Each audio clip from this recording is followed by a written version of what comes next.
अरविंद अकेला कल्लू की पत्नी की शादी के बाद से आई पहली फोटो, जिसमें अरविंद अकेला कल्लू अपनी पत्नी के साथ हैं और दोनों मुस्कुरा रहे हैं। दोनों साथ में बहुत ही अच्छे लग रहे हैं, बहुत ही प्यारे लग रहे हैं। अरविंद अकेला कल्लू काफी स्मार्ट और काफी हैंडसम है, वहीं उनकी पत्नी भी काफी खूबसूरत है। दुल्हन के रूप में कल्लू की पत्नी अप्सरा लग रही थी और लोग उनकी बहुत ही तारीफ भी किए हैं। कल्लू और उनकी पत्नी शिवानी की जोड़ी बहुत ही अच्छी है।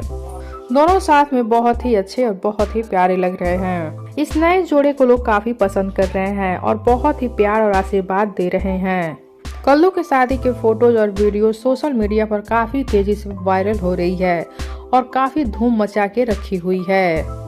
तो कल्लू की नई पत्नी शिवानी का ये फोटो आप सबको कैसा लगा बताइए हमें नीचे कमेंट बॉक्स में।